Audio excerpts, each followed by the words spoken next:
In terms of apologies, I haven't received any apologies unless anybody has any. Okay? No. I made my apology last week, sir. Right.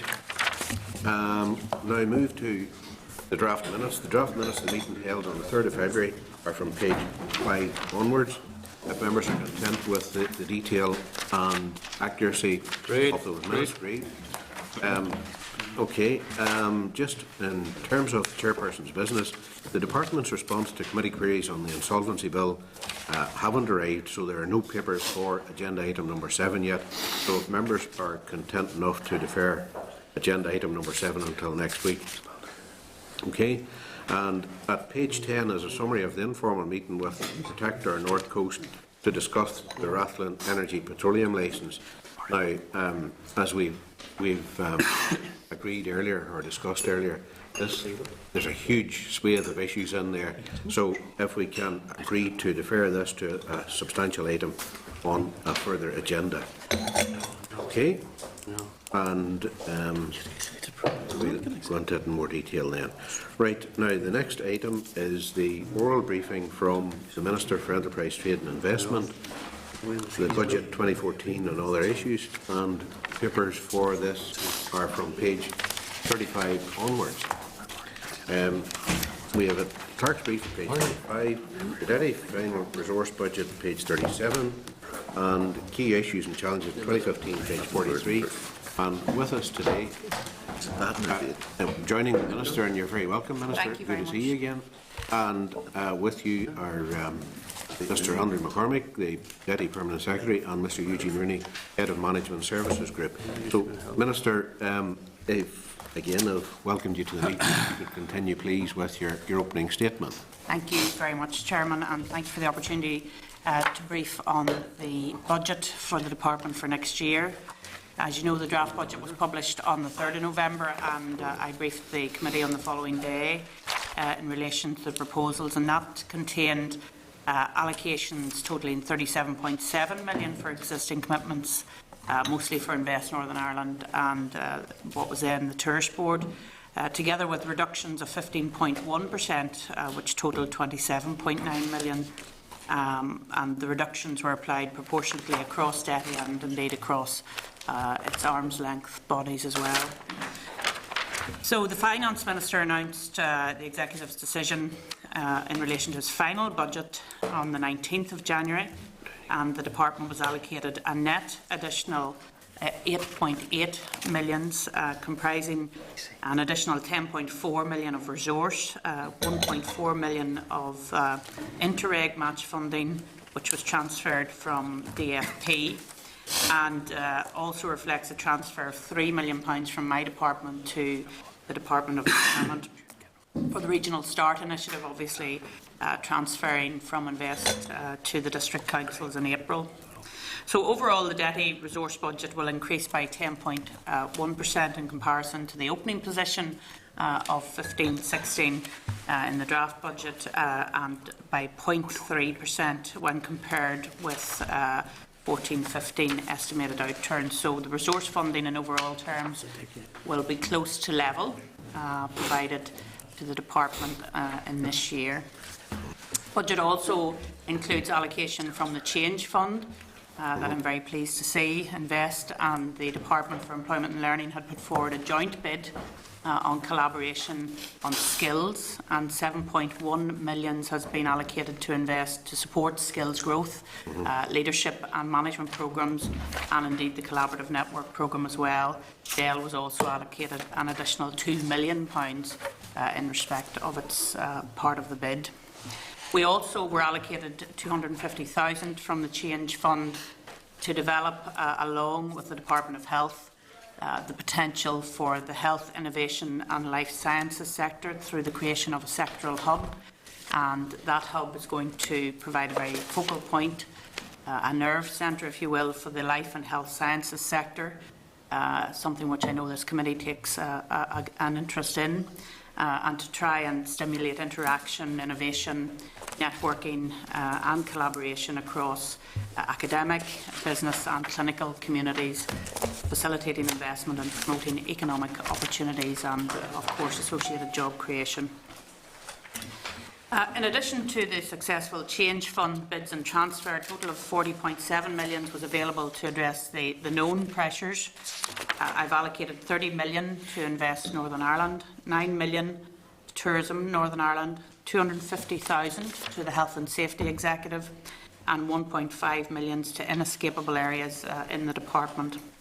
I've also had to distribute the cuts required across the department and all of its arm's length bodies as well.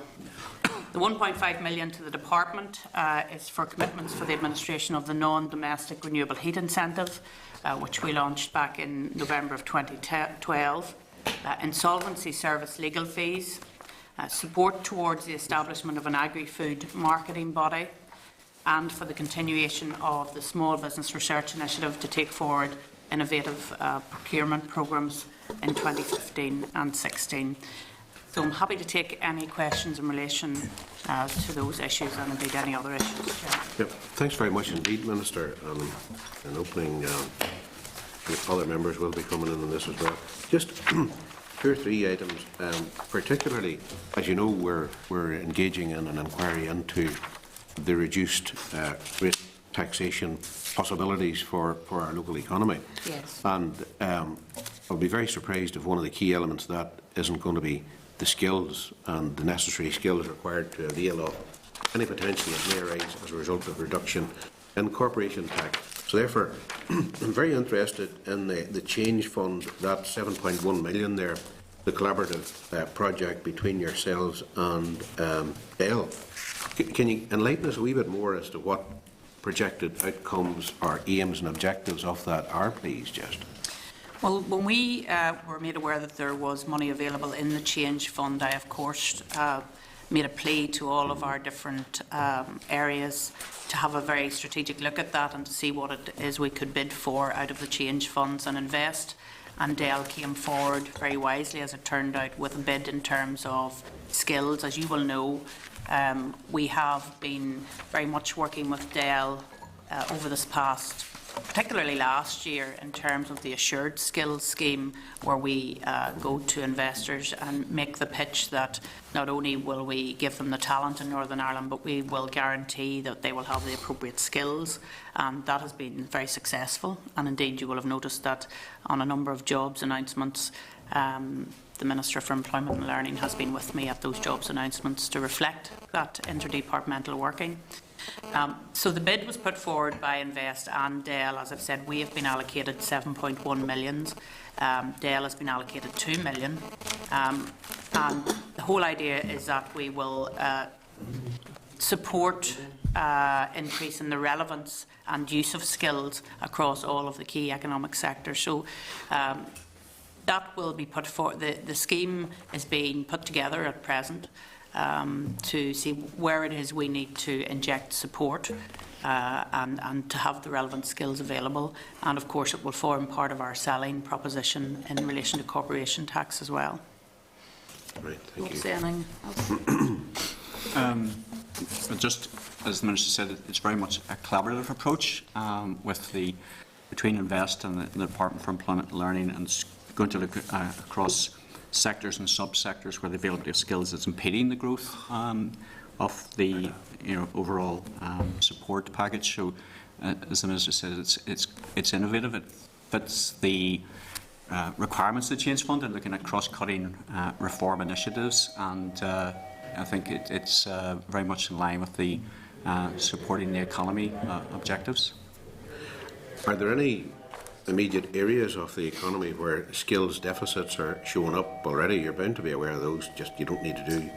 Well, because we've had so much success in the IT sectors, I surprise you to know that there are skill gaps there, and certain companies are making representations to us in relation to those. There are gaps in relation to engineering skills as well, particularly in County Tyrone, where there is a demand amongst smaller engineering firms and indeed the larger engineering firms as well, many of which you will be familiar with. So those are 2 areas to start off with. Okay, thank you for that. Then just there's one area, and I raised this yesterday in fact with your colleague, the Minister of Finance. The Intertrade Ireland budget Is that being reduced on a proportionate basis with the Dublin government? And was the proposal to reduce put forward by yourself or the Irish government? Because we're sort of getting a bit mixed messages around that. Now, the importance of it, as I see it, Intertrade Ireland, I really hope that it's not going to be one of those cases where we've been penny wise and pound foolish, because you'll be well aware of the integral part that they play in the drawdown of EU monies, and particularly now whenever we're looking ahead to the future and looking to the high tech and the potentials and all this, all the ducks being in a row to take advantage of what advantage might arise as a consequence of any potential reduction in corporation tax. So I'm just interested to hear the process by which any potential for a reduction came about there, Minister, and if you support the argument that in fact they are integral to, because of their role, the drawdown of those EU funds that this committee has focused on largely. Yeah. Well, they're certainly a part of the ecosystem, if I can put it like that, in terms of trying to draw down money from Europe. They're a part of it. They're not the whole picture, as you will know, because we've set up our own contact points right across Northern Ireland in different sectoral areas, and those contact points work with Invest Northern Ireland and Intertrade Ireland as well. But you're right, they are part of what we're trying to do, not just in terms of European money. They run very good programmes, many of which have very good return on investment. Indeed, some of them as much as 10 to 1 in terms of return on investment, so it has been very good. The reduction came around because of the pressures that were being pointed out under the draft budget. I had a discussion with my counterpart, Richard Britton. I think that was in and around the last North-South Ministerial Council meeting. We had that discussion. The initial approach came from us. And those reductions have been agreed between ourselves and the Department of Jobs, Enterprise and Innovation in the Republic of Ireland. Okay, thank you for that. And before we move on then to other members, the question of Grade A office accommodation. Yes. It appears to have been in the offing forever, and you sort of always wondered, you know, first of all, it was available to us last year. Then it appears to have moved to earlier this year, then moved to February. It's supposed to be here last week, the report. Then that has been moved till March, and so sort of ways, you wonder by the time the report gets to us, will it be dated on historic rather than in any way contemporary or reflective of the availability or otherwise, as there might be out there. And again, this feeds into the potential for further economic development, and we all know the importance of it. So is there any particular reason why it has been delayed for us, Minister? Well, I think you've noticed yourself, I'm sure, that there has been a move in terms of the commercial market, particularly in Belfast, in relation to property, and they want to reflect that in the report. They don't want it to be a historical report, they want it to be a report that has the up-to-date information in the report. And as well as that, I think it's fair to say that they have recognised there have been gaps in the market. They have put forward proposals as to how they can deal with that, and they want to include that in the report as well. So it's not just a report of what has happened in the past, but here's what's happening now, and here's where we think we can help to solve the problem in terms of Grade A office support. That being the case, we need to be updating it every week. Well, I understand that it's going to be with you in March, Chairman. It will be. Because the report, they are putting forward proposals as to how they can deal with gaps which they have identified. So it'll be a holistic report that you're going to receive. So we'll receive it in March then. As I understand it, isn't it right? Yeah. Yes. Okay, thank you for that. Now, I'll just open it up to members. First one I have here, Mr. McKinney. And thanks for the presentation. By the way, I'll have to leave at some point, so it's not a walkout, it's just a... It's all right, I'll have it down as a walk. Apologise. We'll not object. In advance. The budget talks about promoting investment and expanding opportunities, particularly in disadvantaged areas. Yeah. But how has that been measured, and how are we going to achieve success there? Well, we're very conscious of the need to ensure that the activities that we undertake through Invest Northern Ireland result in increased living standards for everybody in Northern Ireland, including those in areas of economic disadvantage. And that's a theme that runs throughout Invest Northern Ireland's corporate plan, as well as the programme for government, as you know. And in next year, 15-16, we've set ourselves a target of promoting 4,000 jobs across Northern Ireland. Given the recent changes in regional aid and indeed, the success that we've had in previous years, it's recognised that that's going to be a challenging process and something that will be difficult to achieve. But as I said to the Chief Executive of Invest Northern Ireland, there's no point in setting targets that are easy to achieve, because we want to try and make sure that we set targets that are achievable but are challenging. I can't go into all of the details in relation to the commerciality that's going on at the moment between Invest and some of the people that they're working with. But I can say that it is across Northern Ireland, that there are a range of projects. And as well as that, I think you will see a change due to the fact, and I welcome this, that we are working more closely with the Chief Executive Officers and the economic development teams in the new super councils. So there's a more of a joined up approach.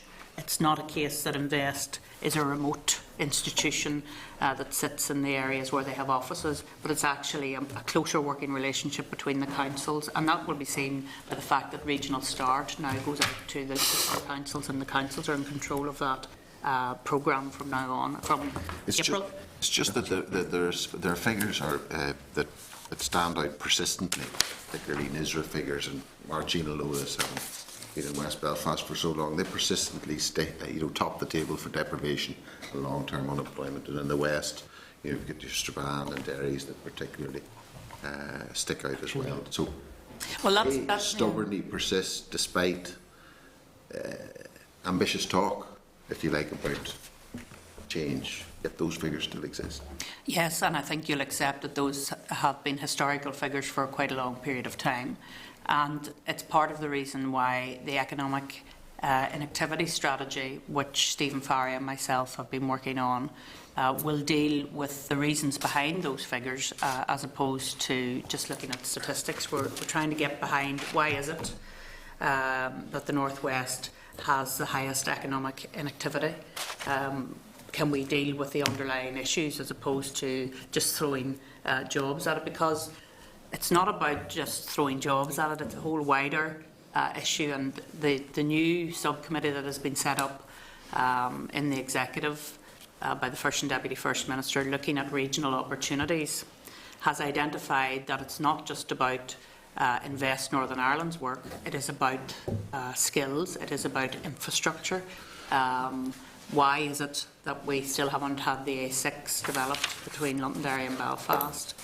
All of those issues form part of the economic story, and that has been recognised by this department, by the setting up of the subcommittee on the economy, that we need more than just this department to drive the economy. It has to be driven by all of the ministers in the Executive, and principally in terms of infrastructure and skills. And we have, if you look at the figures in terms of assistance offered in the areas you're talking about, those aren't the constituencies that receive the smallest assistance. So, yes, and that's perhaps why maybe it should be more sub-regional, but also more sub-regional. More sub-regional than constituency level. Well, if you look at particular persistent areas, and since we've started a conversation briefly about joined-up government, it's how a lot of the problems in health, for example, stem from that persistent long-term deprivation and unemployment. So maybe there is an argument for drilling down. And that's what the economic inactivity strategy looks at, particularly in and around health issues, and particularly in and around mental health issues, where a lot of those people are suffering from mental health issues. And again, we have to recognise the special circumstances of Northern Ireland in that context. And I don't want to hog it, I know you're under pressure time, but just there does, however, appear to be a contradiction when it comes to FDI, because when we talk to Invest NI, they say they can't force people into. No, and you can't. And neither can you, but is there any strategy to deal with that problem in terms of how you tackle? But that's just what I'm talking about, the fact that an area has to be attractive to foreign direct investors. It's attractive by having the appropriate infrastructure, by having the appropriate skills, by having the appropriate attitude, by having the workforce that's there to do the job. And once you have that package, then investors will come. So that's the sub-work that we're engaged in the economic But if strategy. If we take those long-term NISRA figures and the physical nature of some of those areas, and you put those as top line, that's some job of work to be done to get them to any base station or lower foothills in terms of getting them. But I mean, for example, I had a very good engagement with the Londonderry Chamber of Commerce just a couple of weeks ago, and they get it. They understand that it is about skills, that it is about infrastructure, that it is about working collaboratively with Invest Northern Ireland and the new councils, and they want to very much push on that agenda. And I said to them that we would assist them in that. But it's not just that particular area. Obviously, the southwest would have infrastructural issues as well, and that's why the Gas to the West project, to move on to another project, is very important. And delighted to see that that is moving ahead in an appropriate way.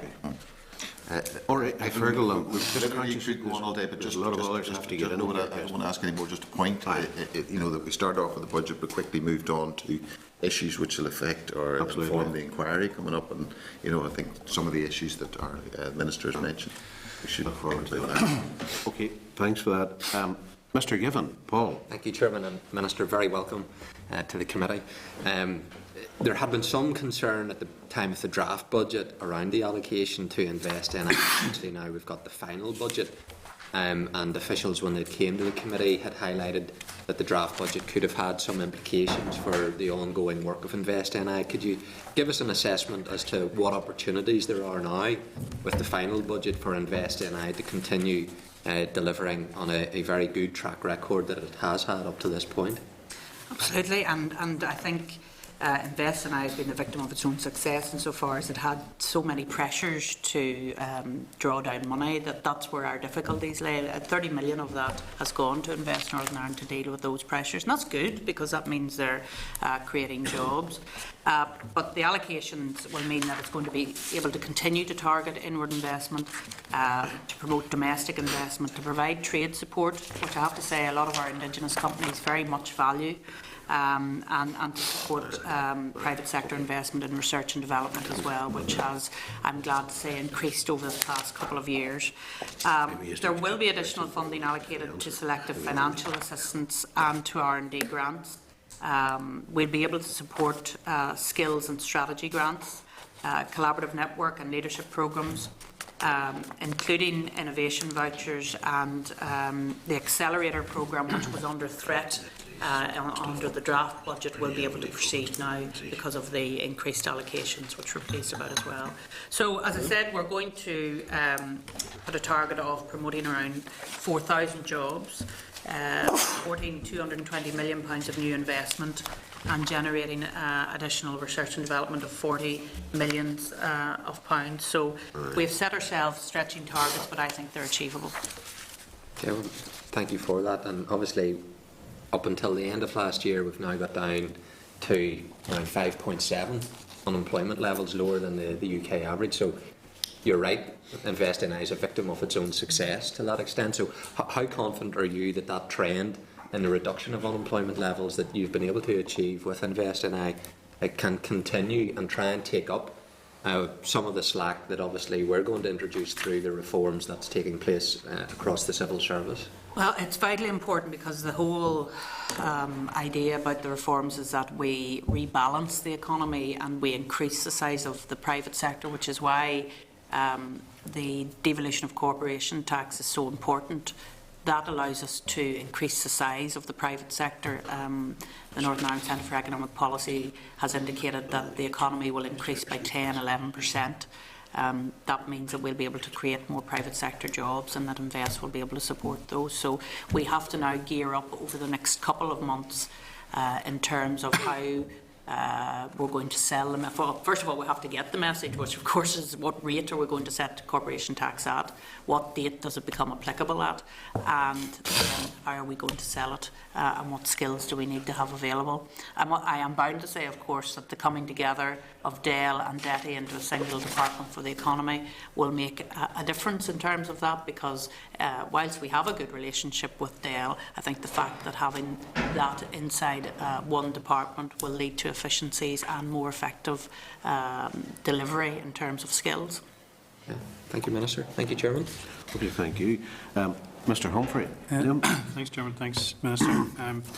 In terms of the Tourism Northern Ireland and the rebranding and the working alongside excuse me, Invest Northern Ireland, obviously they'll focus on industry and commerce and direct investment. I very much welcome the approach of the joined-up governance and the collaboration there, and not least in terms of economies of scale. Can I ask you to expand on how you think that will work internationally alongside Tourism Ireland then? Yeah. Well, I had a briefing from Tourism Ireland just yesterday in terms of the working relationship between Tourism NI, Invest NI and themselves, and I'm pleased to say, Chairman and members, that that relationship is growing and it is very strong now, and I'm very pleased to see that, because we are a small country, and if we are to sell ourselves across the world in terms of investment and tourism, we need to work together in a collaborative way, and I think that is really coming together now, and I hope that the reforms that we announced in the tourism statement will strengthen that, and we'll see even closer collaboration between the three organisations. Okay. And Chairman, may I ask one more question? Connectivity obviously is very important for the tourism product and making Northern Ireland accessible, because the marketing's good and that's welcome, and I appreciate and welcome the extra, the £2 million you're talking about here in terms of allocated for marketing. But we've got to make sure that the accessibility is there and the connectivity is there. Welcome announcements recently, Minister, in relation to new flights coming into Northern Ireland. I'm not asking for destinations or whatever announcements to be made, but I assume you're working on other destinations and flights to improve that connectivity. Well, absolutely I am, and I've made no secret of the destinations, so you can ask me about the destinations. I certainly would like to see a German route developed. I would, of course, like to see the Canadian route back on, although that is going to be more difficult because, as I understand it, there are now 3 carriers into Dublin. Maybe even a 4th coming now from Ethiopia, I think, and then going on to Canada. So that level of competition makes it difficult for us to get that standout in the Canadian market. But I'll continue to press on that, because I believe we have a strong connection there that we should try and exploit, and hopefully we'll be able to do that in the near future. But the German market as well, and perhaps even the Middle East.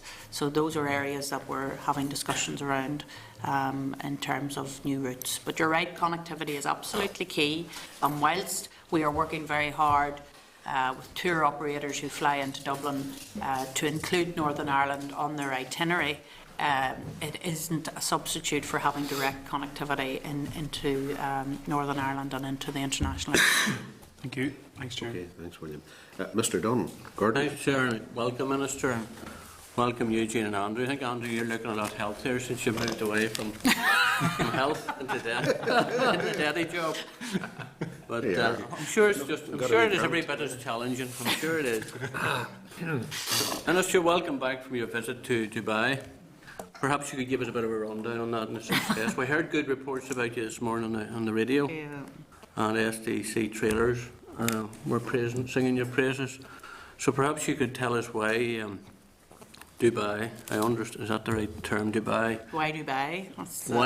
Why is it? That could be a good strapline, Gordon. Why exactly, Dubai? And why are they open to business for Northern Ireland, and why are they keen to do business with us? Well, you know, that was my 6th trip to the Middle East, and I don't make any apology for that, because Middle Eastern culture means that you have to build up a very strong relationship. They're very family-focused country and culture, and they like the fact that we continue to go out there and build relationships with them. So much so that at Dubai Healthcare City, and this is where the overlap comes, Andrew, at Dubai Healthcare City, Queen's University have signed a very important contract with that organisation to deliver education and training, and that means that we have a very strong relationship with Dubai Healthcare City as it continues to grow. I was at the healthcare trade mission with a number of companies, all of them doing business not just in the Emirates but right across the Middle Eastern region. And with SDC trailers as they continue to grow in Saudi Arabia and across the region as well. So there was a mix of sectors that were there at that particular time, and at the moment, as we sit in this committee, Gulf Food is on in Dubai, and there are a number of our agri-food companies out selling their products there as well. So there's a huge market for us in the Middle East as tastes become, in particular for agri-food, more westernised. We have opportunities there because our food is a very strong proposition, particularly in its quality and its traceability, and that allows us to sell in a very meaningful way. Good, well done. On energy, when is the Northern Ireland consumer going to see more savings in relation to energy costs? Well, delighted today to see Budget Energy make an announcement in relation to their tariff. I think that's going to mean a saving to the domestic customers of around £32 per year. The regulator, as you know, is looking at Power NI at the moment, and I think there's going to be an announcement in relation to Power NI later this week. So we will see more savings passed on then, I think, as well. Not prejudging the regulator, but that's what I think will happen. What about gas? Is it possible to follow? Well, gas normally does follow oil prices, but it hasn't fallen as much in world terms as the oil price has. But gas, of course, is a cheaper form of supply than electricity, and that's one of the reasons why I'm trying to make sure that it's available not just in the east of the province, but in the west of the province as well, through our Gas to the West project. Just my last point, Chair, the security of supply. You went out and bought extra generation capacity just before Christmas, which I understand was to give security of supply. How did you justify that in relation to the need for extra capacity? Well, there was quite clearly a need, Gordon, in terms of what was happening with the Ballylumford plant at the end of 2016, I think it is, Andrew. Under the European Union emissions regulations, one of their generators is being switched off. So Sony, the system operator, identified that we needed more generation, and that's why I had to go out to the marketplace and look for that extra generation, because as Energy Minister I must ensure that the lights stay on. I'm not going to take any risks in terms of security of supply. Within reason, of course, we have to obviously do that in terms of the market, and that's what we did. The lights should stay on. The lights will stay on. Thanks very much, Minister. Thank you. Thanks, Chair. Mr. Kinahan, Danny. Thank you. Thanks, Minister. Good to see you here today. I've got various questions, but the first one that runs around when we're looking at the Change Fund and we're talking about skills, which we very much are looking at employment and learning, we don't seem to be looking at education. Was there any work between yourselves and the Education Department to look at a Change Fund allocation so that STEM subjects and centennials got more funding? Because on the Education Committee, one of the areas where we're finding a weakness most of the time is money going actually down to primary school level, so that we start early at getting our children into sciences. No, there wasn't a Change Fund bid in terms of education. It was just with the Department of Employment and Learning, because that's where we felt the pressure point was coming. Particularly, as I say, in relation to the IT skills, and those are skills that can be taught and learned at further and indeed higher education colleges, and indeed through academies that are set up as well. We have been quite successful working with Dell in setting up the Software Testers Academy. We've had 3 cohorts of graduates come out of that academy, and I think most of them have jobs. I think there's only 1 or 2 that haven't sustained jobs, but it's been a very successful tailored approach to dealing with the skills gap. And I think that that's the way in which we'll go in the future, looking at what is needed by the market and how can we deliver that quickly. Because if a devolved administration should be anything, it should be flexible, and that's what one of our selling points is, the fact that we are big enough to do the business, but small enough to be able to change in a faster way than perhaps Westminster or Dublin. I mean, last, 2 weeks ago in the Education Committee, we had KNOS and the various IT Yes. companies coming up and very much saying we need to get teaching of coding in, Yes. so that people understanding how computers work rather than just how to use them. That's absolutely true. And actually, I've noticed recently, I think it was Barclays Bank are doing coding and for children and getting them used to coding and how do you code in a very simplified way. I very much welcome that, and I think the private sector have taken that on board. But is there more that schools can do? I think there probably is in terms of IT readiness. And you're right, not just how to use a computer, but how to actually code it is the important function that we need. Okay, thank you. If I can move on to a Sorry, different- Andrew, did you want? mentioned that we've had some preliminary discussions with colleagues in Department of Education. It's well known that the three of us in the top leadership are all ex-health. We're also all, by coincidence, ex-education. We're all familiarity with that sector, and Chris Stewart in particular has pursued some dialogue on the very point you're on here, which is exactly how to make sure that the flow into the economy of skills is addressed and considered within that department, and we've had very, very positive response to that. Okay, thank you. The other angle I wanted to ask our Minister was, when we come to the creation of jobs against promotion, less so on those figures, but the other companies, the small and medium companies, I mean, I've asked once or twice in the Chamber on displacement, is anyone actually looking at the knock-on effects to companies when you bring in, say, a big accountancy firm to do, say, world accounting, and we welcome, it's all fantastic seeing the jobs created, but actually looking at the knock-on effects that happens on, say, the small accounting companies who suddenly found that the big company can afford to pay higher rates or can afford to do other things because they've got the help from Invest NI. Does anyone actually look through that to make sure we're not losing jobs coming out the other end because you're bringing in and helping a big company to create jobs? Well, I think what we really wanted to do in Northern Ireland, I've had a conversation with some lawyers, for example, about the number of legal firms that we've brought into Northern Ireland. And yes, they are finding it a more competitive marketplace, and they have to pay more for their young graduates. And I welcome that, because what we're trying to do is raise the level of wages in Northern Ireland as well as creating jobs, because we lag behind the rest of the UK in terms of productivity. And we don't want to be a low-wage economy. We want to actually bring up the level of people's wages. And I did say to this individual, in terms of the law firm, perhaps they needed to pay a little bit more to keep their graduates in place. And that is true. I mean, I welcome the fact that there's more competition now in terms of jobs, and that really in terms of firms, they can't just set their level at the minimum wage. And I have heard some lawyers' practices say that their young graduates are being paid the minimum wage, and I don't find that acceptable, actually, when they've been through college for 6 years, you know, so they need to be able to set the level, and the market will find the right level in terms of wages. Because I wish I had the same confidence you're on the market always. I mean, I just think there is hidden in there. Yes, you want them paid more, but at the same time, the smaller companies, then, if the other companies can do more, can't afford to pay more than the minimum wage because everything else is now against them. I'm really just asking, is there someone actually who does a little bit of work to check that things aren't biased too much towards all Well, of they're it? not biased in terms of the work that's been carried out by those legal firms is actually legal work outside of Northern Ireland, so they're not actually encroaching in the legal market in Northern Ireland.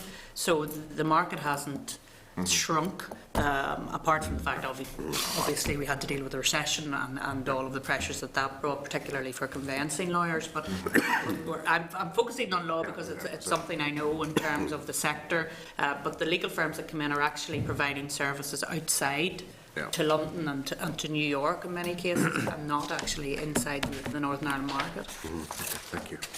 Okay, Danny. Mr Flanagan, Phil. Thanks, Patsy, and Arlene, thanks for your presentation.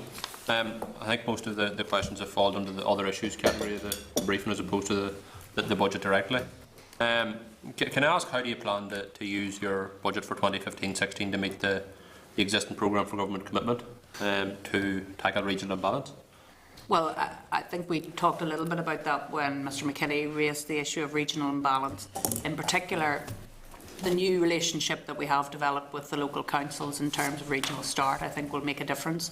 I think my engagement with some of the local Chamber of Commerce, particularly in Londonderry and indeed in Newry, which is a very strong Chamber of Commerce as well, to try and look at the opportunities in those areas and to have a collaborative approach, because I do say this genuinely, this is not just a job for Invest Northern Ireland, this is a job for all of the executive members in terms of what is it we can do to deliver for the regions in Northern Ireland.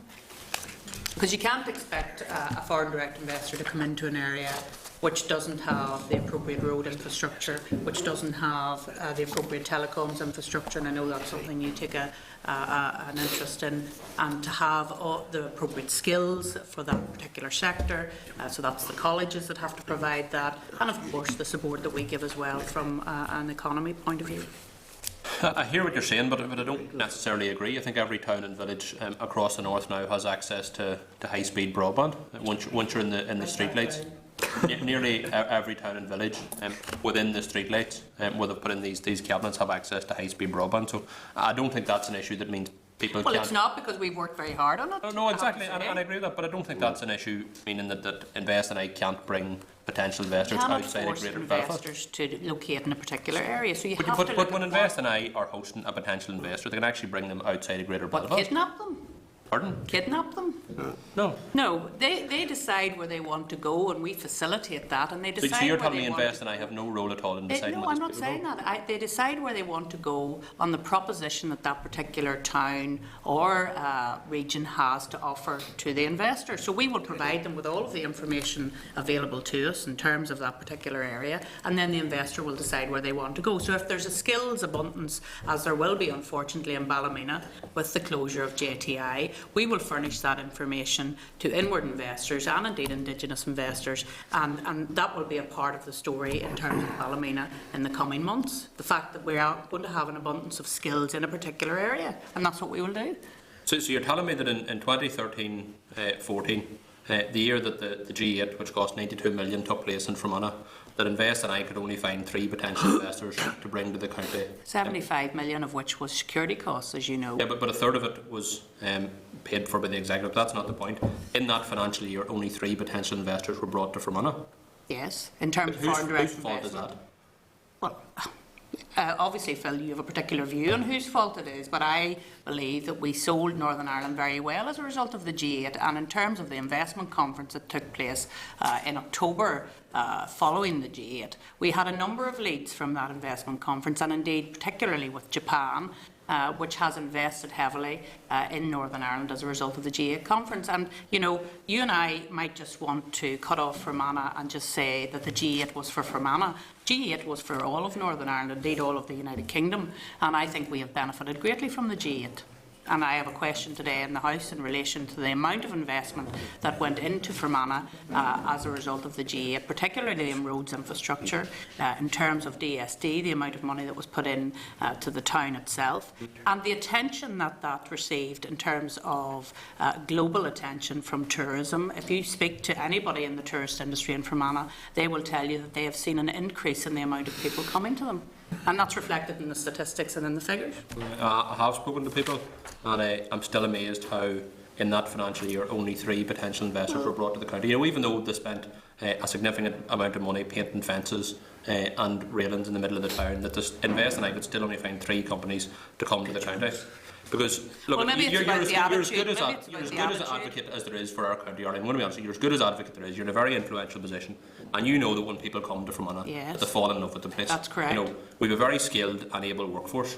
There's plenty of space for development to take place. And there's a number of good schools to encourage people to locate organisations there. Will So, there be less schools if we... well, that's a separate point. Yeah. But I don't think that the changes that are taking place will damage the quality of the young people that we it's a matter have. of opinion. Can I ask, how do you intend to increase the number of visits and jobs that are created in areas west of the ban? I have laid out. Do you intend to set invest-in-eye targets No. for job creation figures outside of Greater Belfast? No, I don't. No, I don't. In terms of regionals, we may look at the position of Belfast and outside of Belfast in terms of targets. We're certainly not going to set sub-regional targets in relation to constituency areas.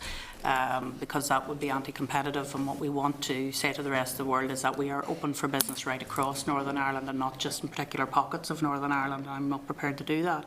But what I am prepared to do, and what I've indicated to all of the regions across Northern Ireland, is that we need to together put forward a positive approach. And certainly some of the activity that has taken place in County Fermanagh over this past couple of years, particularly in Derrylin, has acted as a deterrent people looking at County Fermanagh in terms of inward investment. And I regret that. I really do regret that. I regret the fact that there was violence in and around the anti-fracking protests. I regret that as well. And so we have that to put up with. We have the Derrylin position to put up with. But despite that, I believe that there is a very bright future in terms of County Fermanagh, and I will continue to work with the Council and indeed all of the representatives to make sure that we have that very clear proposition, not just for tourism, but for inward investment as well. And do you intend to make any changes to how invest-in-eye allocate selective financial assistance to allow them to encourage more organisations to base themselves outside of Greater Belfast in areas which haven't seen the same success in terms of job creation figures in recent years? Well, as you well know, or maybe you don't know, selective financial assistance in terms of areas outside Belfast is more attractive than it is inside Belfast. That's already existing. It may well be more attractive, but it still isn't encouraging people that are creating jobs to locate them outside of Belfast. So what I'm asking is, do you intend to make more changes? Maybe we need to Because look they're at not being why brought to that places is like Fermanagh. No, they're not being There was kidnapped 3 and visits taken in a car, 2013-14 to to Fermanagh. There was none to Strabane, there was 1 to Dungannon, there was 3 to Omagh, there was 150 to Maybe- Belfast. If maybe- you can't tell me that Belfast, Can I make a Chair, suggestion? Belfast is the capital city, Arlene, and if the no. and if the member can't understand why people Well, want to locate can I in maybe make a Belfast, I'm suggestion sorry. here, because I know can't there's explain Counties Tyrone and Derry are lovely places as well, but They are. if there's if there's a specific issue here, I know I'm prepared to give a fair bit of licence here to tease out the issues around Fermanagh, but perhaps it might be a useful idea if the two of you had a chat about that at some stage. That was my final question on SFA. In Fermanagh. You coming too, Gordon? But I would welcome that, as opposed to through the pages Yes. of the Impartial and the Herald. I'd very much welcome Mr. Good. Flanagan to come and speak to me. Well, you can maybe announce good news after a meeting, and There's always good maybe news. a few jobs. So I've no way to not in any way. Would By the way, speak, we but both of you created represent the one 636 constituency. new jobs in Fermanagh and South Tyrone last year in 13-14. Promoted or created? Created. C-R-E-A-T-E-D. Good. Okay, right, Arlene. Thank you. Phil, had you anything No, further that was to the add final other than question. that? Okay, That's it. thanks for That's that. Martin. Thank you, Chair. Minister, very welcome, Andrew, Eugene. I was going to ask, are you worried there were no job announcements in January? But there was a joke, so I'm not even going to say that, just in case it's taken seriously. But we had a very 450 in Randox. well done, well done. We had a marvellous April to December for a lot of reasons, but we had a really marvellous series of 69 job announcements at the end of 24. I do want to make one comment about regional disparities, as it's politely called. I do think we need targets. I agree with you absolutely. Areas, regions need to make, our sub-regions need to make a proposition. I see that happening in Uri. I see it happening in Derry Donegal almost as one proposition, and we welcome that. You're right, we need to get things like infrastructure sorted out so that we can put our strongest foot forward. You mentioned there you were looking at maybe some targets, and I do think for towns outside Belfast, I think you said, and certainly I'd welcome that. Let's not talk about it anymore today, if you don't mind, but I do think that what they do in the south of targets for outside Dublin and Cork isn't a bad idea. But with your permission, I wanted just to touch on the miraculous allocation for tourism, because I met our friends in what was then NITB, is now Tourism NI, before Christmas, and they had lost 2 million draft budget, 2 million ERDF, very concerned. The events fund was gone. We've had a very dramatic turnaround here. And I want you just to talk us through, if you could, maybe some of the thinking behind the 7 million extra for tourism development for events. we have a focus on food, and I'm sure that'll be an area in which we're strong. I presume that's tourism oriented, but perhaps not only tourism oriented. Maybe our friends in Dard would match some of that money, or with some private sector money as well. And then there's tourism NI marketing, 1.2 million. The only fly in that ointment is that the Tourism Ireland budget is cut, and I do worry, and we've had this discussion around this table before, that we put on these marvellous events, but to get the maximum impact we need to market them globally and market them well, and of course that's the job of Tourism Ireland. So I wonder, just could you talk us through your thinking? I won't ask where you found the money from. Government's very mysterious to me, that people are able to find money like this, but it's a really windfall, and I think it's excellent news for local tourism industry. And I think the only flip is, will we be able to market it, in that Tourism Ireland has lost, I think, around 13 or 14% of its budget. Yes, they have, and it will be a challenge for us, and in particular in and around marketing in the Republic of Ireland. If you've seen the most recent tourism figures, you will have noticed that they are all on an upward trajectory, apart from the numbers coming from the Republic of Ireland. The spend is actually very encouraging from the Republic of Ireland, but the numbers is something that I'm spending a little bit of time looking at, and indeed talking to Tourism Ireland, as I said. Even though they don't have a role in terms of the Republic of Ireland marketing, I wanted to tease out some things with them yesterday. And then, of course, Tourism Northern Ireland will have a new chief executive and chair in the near future, and it's a strategic look at how we deal with those issues.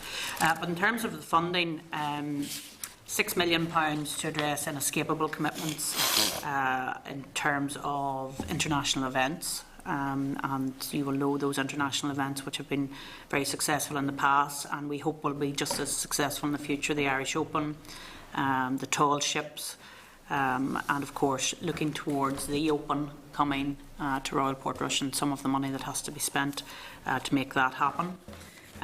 We're going to have over £1 million, as you've indicated, to tactical marketing in the Republic of Ireland market. We have to be smarter as to how we market, and not just look at the traditional way of marketing, but how we can use social media, how we can use events in the Republic of Ireland, how we can have individuals who are perhaps leaders in their field, to get them to come to Northern Ireland and spend some time here. So we're looking at ways of how we deal with that. Was delighted to get the £1 million for the events fund. It was causing a lot of angst right across Northern Ireland in terms of the sponsorship scheme in particular, which allocated £30,000 maximum last year to events. We've opened that scheme and put a maximum of £25,000. We thought we would reduce it down so that more schemes could benefit, because we've less money this year, and I think that will be important to get some of that money out the door to those smaller events and allow them to happen and to take place. Yes, focus on food is not just about tourism. It is very much, and I suppose will be the first test of the relationship between Invest Northern Ireland and Tourism Northern Ireland, because it's about our producers, our artisan producers, our larger producers, how we use the food to attract people to come to Northern Ireland for leisure holidays, for business conferences. So it's a working together of Invest NI and Tourism Northern Ireland in terms of focus on food as well. So that's where we're going, and it'll be a challenge because we've less money, but I think we still have a very strong proposition, and some of the capital money that we've spent over this past 5 to 6, 7 years will come into its own now, because we've got very good product, particularly in places like the Titanic. And of course I do want to mention our newest product, the Gobbins Path, which will be open very soon in East Antrim, and which will be outstanding. I think it's going to be really, really good. Okay, thank you.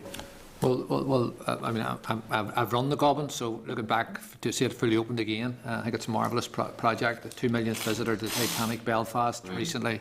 The Good Work Visit Belfast to our new friends in tourism. And I don't know if they've moved office yet, and if they will have to move office in the takeover, and of course tourism Ireland. So they're doing marvellous work. It's I think this money we invest in that area will be returned many, many times over. I should have declared an interest, Chair. I have a daughter working in Tourism Ireland, but All right. meant to do that at the start. But thank you, Minister. Very good. Thank you. Thank you. Mr. Frew, Paul. Thank you, Chair, and thank you, Minister, for being here today and answering our questions. Can I just ask you, Minister, that if we ever get an opportunity again to host the G8, that you would consider North Antrim, Ballycastle, Ballymoney and Ballymena, because we would gladly... We would gladly host the G8, and I would take the infrastructure and the enhanced public realm schemes that flowed out of that and before it. And I promise you, Minister, I would not pour cold water on it before they even get off the plane. Yeah. And can I also say that I express thanks to you for the work that you've done with Randox, who are now setting up base in South Antrim, because that will have a massive impact on my constituency of North Antrim, and also for the Goblins Path in East Antrim, because again, that too will have a massive impact on my constituency of North Antrim.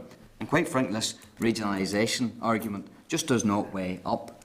To get on to the questions now, Minister, unless you want to answer the G8 coming to North Antrim, Minister. Well, unfortunately, it wasn't. As much as I would love to say it was Arlene Foss that brought the G8 to Fermanagh, it was the Prime Minister that decided to come to Fermanagh. And the Prime Minister decided to come to Fermanagh because he recognised, first of all, how much Northern Ireland had changed and moved on. How positive it was, and he wanted to recognise that by coming to, dare I say it, one of the most beautiful parts of Northern Ireland in the Lough Erne Resort. So I very much welcome the fact that the G8 was there, and I think, as I said, if you speak to tourism providers in Northern Ireland, in Fermanagh, and I know Mr Flanagan says he's spoken to some, but I think the overwhelming number of tourism providers welcomed the fact that they had that global exposure, and I don't think there's any doubt about that. Okay, thank you. Just following on from Gordon's points around and questions around energy, and this is something that has concentrated the minds of the committee for many years now after our 3 reports, and Gordon had requested, and rightly so, that we have the utility regulator before us very, very soon. Can I ask around the decision to buy more capacity into the market? And whilst I understand the rationale for that, ultimately you're in the enviable position, Minister, that whatever tweaks are taken, either from your department or from other stakeholders in this, whether it be Sony or utility regulator, it could well have a burden on existing customers, business and private. I suppose my question would be, what more can be done, Minister, either as a signal or for reassurance, or substantial moves can be made to actually lessen the burden on particularly industry who are facing massive bills in energy? Well, first of all, let me say I recognise that, and it's something that you and I have had many conversations about, particularly about the large energy users in your own constituency. I have had a number of engagements with the regulator recently around this issue, and I'm hopeful that she will be able to say something in the near future around something that she can do to help ease the burden. It may not solve the problems that we have in relation to high energy costs, but we must try and ease the burden. And in that respect, we must also proceed with the second North-South interconnector, because at present we have a constraint on the single electricity market, and that is costing consumers. And I think the most recent up-to-date is €20 million per year, I think, in terms of the whole island. Consumers are facing extra on their bills because of the lack of that North-South interconnector. So we must progress. And indeed, if we don't progress with the North-South interconnector in a timely manner, then we have a further security of supply issue in 2021. And again, we will have to look for solutions as to how we deal with that, and that will cost money again, Chairman. So it is something that we need to proceed with very quickly, and I'm hopeful that both of the organisations involved in grid planning will proceed with that in a timely fashion. Okay, Ms. On the specific issue that the utility regulator has now launched on the licensing for the demand-side units and the aggregated generation units, which in my eyes will help business greatly. Yeah. Can I ask, Minister, that you can apply whatever pressure you can on the utility regulator to bring that forward as quickly as possible? Yes, this is a new way of trying to deal with this and allow large energy users to sell back to the grid, and I welcome that, and hopefully the regulator will be able to deal with that in a timely manner. But I hear what you say, and I'll certainly pass that on to her. Okay, thank you. And last question, Chairman, is, and it'd be criminal for me to let you go without raising the issue, as you've already alluded to earlier, JTI. Yes. I spoke to the Employment and Learning Minister yesterday around being ready to apply whatever pressure can be applied on JTI to make sure there's a lasting legacy there that will help the community and the people who work there. Can I ask, Minister, that you keep an eye on this too? I know you've done a tremendous work up to this point in speaking with the local MP, MPs Junior, and the company, and with the unions in that regard, and I applaud you for that work. And it is a devastating blow to Northampton and particularly Ballymena. But whatever we can do to apply pressure on the company to bring out a lasting legacy when they go, it would be greatly appreciated.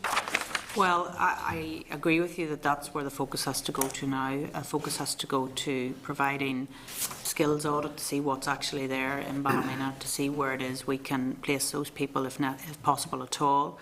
I do think you're very wise to welcome the Randox announcement, because there may be some people who will find opportunities in Randox from JTI Gallagher's.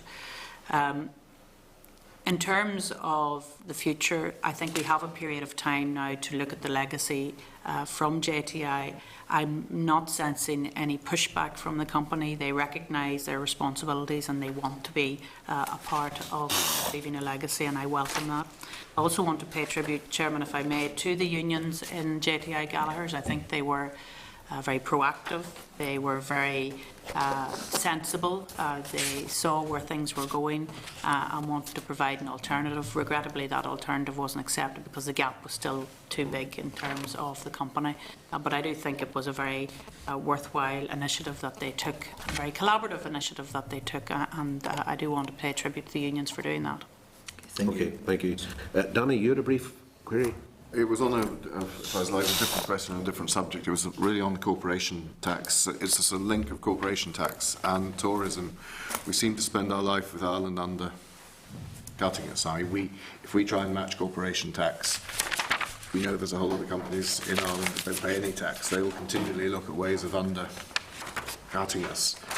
Do we have a team that's always working to stay sort of agilely on this, to make sure that we know where they're going, where they're moving, so that we actually have the chance of either matching or staying ahead?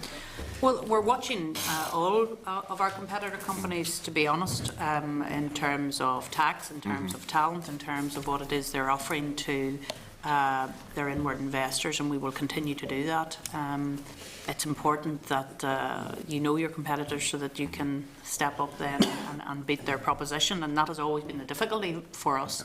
We could always compete in terms of our skills and our talent, but the problem was the whole issue around tax meant that there were some companies that didn't want to discuss issues with us, and hopefully that has changed now, and we will find that change becoming a reality. Thank you. And thank you for Randox too. Thank you.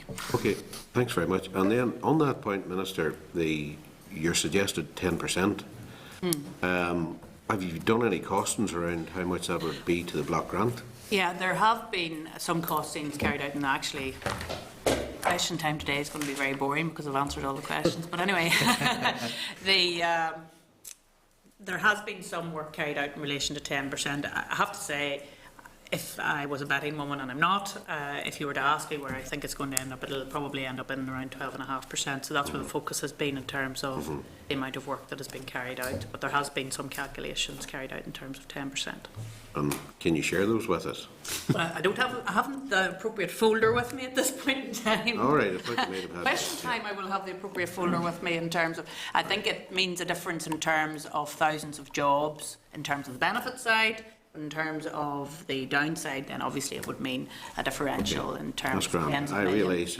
Tens of millions. And just in conclusion, Minister, they were mentioned earlier there, SDC, South Derry Coach Works. Thank you for the recent work, but also thank you for other work that you did fairly recent there and bringing other issues to a conclusion as well. Thank you. Okay? Yes, thank you. Thank you, Minister. All right, that concludes us for Thank you very much. Thank you.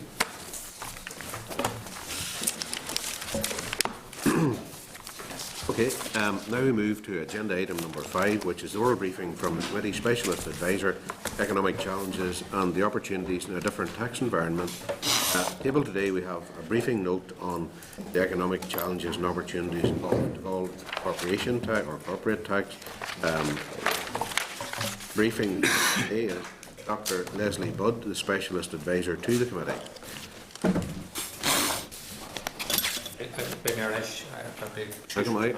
Okay. Michael, 2 minutes. Okay. You going to Senate too, Gordon? You're translating there, Gordon. Gordon's going to announce the Irish language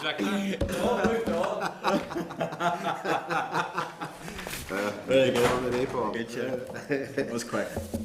So, right. Okay, Leslie, good to see you. Thanks very much for coming over to us. And could I invite you, please, to make an opening statement just on your paper? Okay. Apologies about the tardiness of this. A number of things came up, and it did take me longer than I thought, which is a problem for all economists, I suspect. In the paper, I tried to make a broader base approach to corporations. And I have mentioned to Jim that David Hild of the University of Aberdeen, as a public finance specialist, is giving evidence to the Finance Committee tomorrow. And he was one of the main speakers at a workshop I organised 2 weeks ago in Edinburgh. And I've passed over copies of that presentation and some of his submissions to the Smith Commission. And so some of those financial complexities, I think for him, I'm not a public finance specialist, I'll do something about it. Just to say, I thought the review of paper by the Research and Information Services was actually very good, a fair summary. There's issues I would take not with the paper, but some of the stuff from the IMF, which frankly is wrong and quite dated. But a lot of the other stuff I thought was a very fair summary of the issues, which are much more complex and much more broader. It might be helpful if, well, don't anticipate today, but if there is stuff around the IMF which is wrong or dated, that maybe you draw that to our attention. I will do. I'll put an email. Thank you. Okay, I will. So this takes place against an uncertain environment for the global economy, particularly the Eurozone. And there's forthcoming election, but also complex relationship between changes in the constitutional arrangements in the UK, which may lead to greater tax competition between the regions and the devolved nations.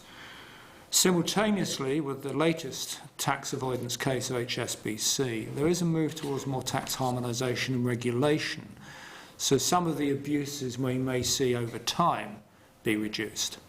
And there's sort of public support for that, and I think political support across the European Union. And perhaps it's an irony that Juncker is the President of the European Commission, who has to oversee this, who was former Prime Minister and Finance Minister, who enabled some of these deals at Luxembourg. So there's a paradox there, but a paradox that may work in favour of a much more, shall we say, effective treatment of corporation tax. The part of the problem about the debates and the public debates, it seems to me so far, have been it's not just the trade-off between reductions in corporation tax and the block grant. It's actually much more complex than that, and there's various stages associated with it. So devolved corporation tax is not a means, it is not an end. And as pointed out by the Minister earlier, there is a complex relationship in FDI decisions, locational decisions, including in location incentives, but growth, output, employment effects, which are sectoral, but also accompanied by investment flows and spillovers. And agglomeration effects are clearly important. But as mentioned earlier, so as second or third stage is the development of air routes and greater connectivity with global markets. The conditions associated with the reduction in corporation tax and its timing are clearly crucial, and so are the kind of current allowances and new kind of allowances. But I do think we need to look, it's usually historians who look at counterfactuals, but we do look at counterfactually at the evidence from the present base, because a lot of the estimates are actually what will happen. But I actually think a change in the policy environment will actually stimulate a range of activities and responses that may be beneficial, may be negative. And just on that, people often ask about economic forecasting, that somehow you can say what will happen in 2030. The issue for economic forecasting is, what measures do you take now to try and get the desired outcome? So, an example from the oil industry, the massive cutbacks in investment and infrastructure by global companies like BP does have implications 10 years down the line about security, about supply. And so sometimes the rush to judgment is something to be avoided. So I pick up that point in the first of the issues on page 2, and the point about uncertainty. The Azor's judgment is waved around like a red flag to say, well, you can't do this and you can't do that. I think political events and economic events, and possibly the ending of the institutionalisation of austerity in the Eurozone, may change the environment. Secondly, by having a corporation tax rate roughly the same as the Republic, a number of cross-border activities, you effectively change the exchange rate of doing business across the border. And I know things like innovation hubs, the number of activities you've already taken has actually recognised that. I think the targeting of key sectors is important with a certain conditional conditions attached to it, particularly the matrix sectors. And there's also sectoral differences in between the impact of tax cuts and other locational incentives between manufacturing, services and financial services, which I pick up. But I think more importantly, if one has to look at FDI in the round, and particularly the global linkages that the Northern Ireland economy already has, and to actually locate, if you like, policy decisions and measures within the development of global value change, and of which there's a complementarity between, say, ICT and design, global value chains, advanced manufacturing, particularly aerospace, and certainly on agri-food.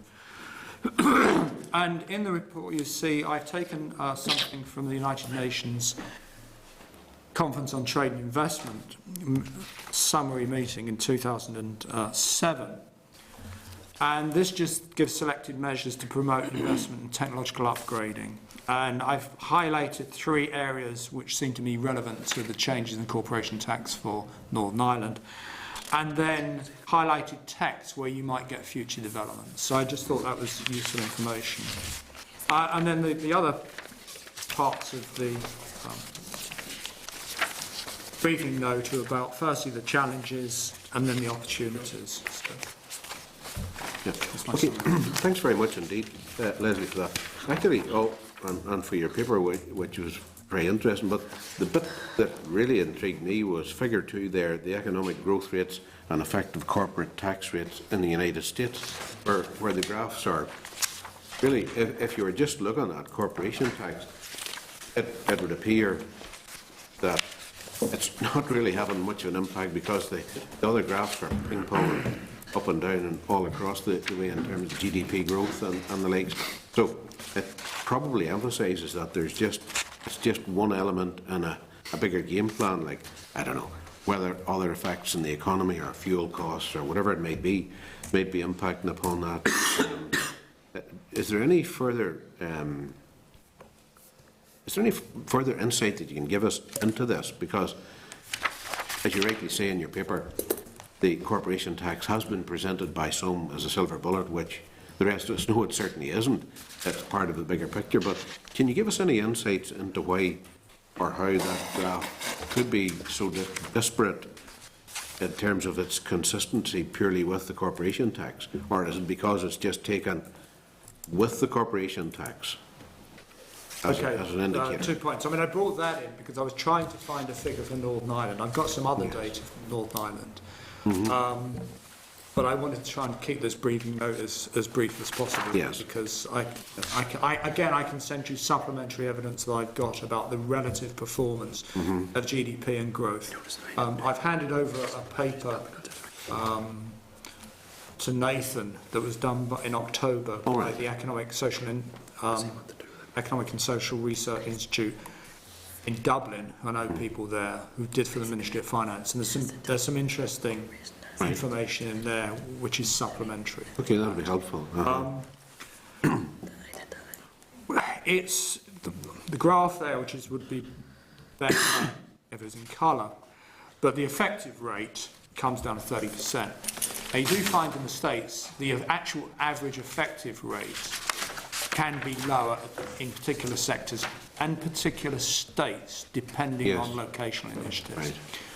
So I think the issue there is that, and also there's corporation tax receipts are very volatile, as we know. And secondly, there's a kind of lag of changes. And sometimes there's a lead and there's a lag. So that's the United States as a whole, but you can actually see that the trend rate of growth, you've got a very big economy, is relatively volatile. And except for in the early 60s when there was a drop and it went up again, the causality is maybe lagged, it may lead, but it depends on, as you say, on other factors. And particularly changes in corporation tax in the US, whereby, and this is why we've had things like the double Irish, we've had the deals in Luxembourg from people like Amazon, Google, etc. in more recent years, the change in the legislation in which US corporates have to pay their corporation tax in the US. They've tried to offset that. So there is a complexity to that, and changes in legislation aren't picked up on that. But I just wanted to illustrate that the claims that the Republic of Ireland, and again, it's relatively volatile growth even over the period of the so-called Celtic Tiger, is not just a function of corporation tax, it's a function of other activities. Size of GDP, access to markets in particular, and particularly the European Union. And I'm still digging away at trying to get a kind of graph like that for the Republic. Okay, thank you. Bill? Thanks, Patrick. How are you keeping? Very well, thank you. Good. In terms of the discussion I had with the Minister about where organisations locate, do you think there's more that can be done in terms of how SFA is weighted in terms of trying to encourage more investment outside of Greater Belfast and into rural and sub-regional economies? Well, as a former chair of the Regional Studies Association, my answer would be yes. That'll be there. You don't need there's no need for a but or anything. It's all right. No. I mean, it would be yes. In the sense is, but I draw the. My concern would be that Northern Ireland ends up like England. Now, I'm a dyed-in-the-wool Londoner, and I'm one of the few Londoners who strongly argue that the privileging of London is bad economics and it's bad politics. And an example that comes from the IPPR, infrastructure spending in London is 22 times per head than the rest of the UK. Really? Crossrail, for example. Well, don't get me started, but I mean, that's HS2, etc., etc. I mean, you know, there's better things to do. The problem, but the underlying question is about agencies themselves. It's the incentives for agencies as a whole. So if you're working in NI, in Invest NI, basically what you want to do is to get as many firms investing in Northern Ireland. Now, it also seems to me that in rebalancing the economy, you have to look at the spatial rebalance, which is something, again, taken from England, I stress England, has not really being addressed. People talk about northern powerhouses, but it's the big agglomerations. And there are tensions in the debates about, well, what about the rural areas in England, which are large areas that have left out? What about these small-sized towns that have actually become more attractive to UK Independence Party voters because they feel alienated from the mainstream, seaside resorts? So, and I think there are demonstration effects. If you look at inward investment in Wales, particularly Sonny, once you've established particular companies, particular activities, there is a demonstration effect of what other companies want to come to. I think the issue you've got in Northern Ireland, it's a relatively small place, is connectivity. You could increase infrastructure, but that might actually increase commuting into Greater Belfast. So it's about connectivity elsewhere in the region, but possibly also across the border if you haven't cross-border innovation units. So, and one last argument, this seems to happen every 10 years, that the IMF and the OECD agree that equity and not just efficiency is an important contribution to equality, is an important contribution to economic growth. Or the size of the economy, it grows the total size of the economy. And the real danger is if you have spatial inequalities, your potential to grow the whole of the economy is reduced. So I phrase it in those kind of terms. That's a yes, then, is it? I did say yes to begin with. I think it's a yes. I think you can always do more, and I think it's. I mean, there's an all UK. I knew you'd ask me this. There is an all UK issue. Every time Boris Johnson flies somewhere, he doesn't fly on behalf of the whole of the UK. He flies on behalf of what we now call Boristan, which is London known as, flies first class as well. He goes to the Middle East. He doesn't actually say to companies, OK, you can locate in London. But there's all these potentials of the devolved nations, other regions in the UK. So that's something I think the union has to look at. And I think the way in which incentives are measured. So in the report on Invest NI, as you know, I was critical on the basis I want to see evidence of value added. And often you can get value added in the smallest of places and the most distant of places. And I think, one of my bugbears within the UK as a whole is there's not enough mapping of sub-regional data, attributes, and capacities and capabilities of which you could build things around. So in the note on innovation, Jim's hometown, you've got an airport there. That would actually make a very good innovation centre, good given the linkages. They repair helicopters. Now, most people don't know about this. But the other issue in the BBC report yesterday about ICT, I think your point about broadband, you don't have to be in the capital cities.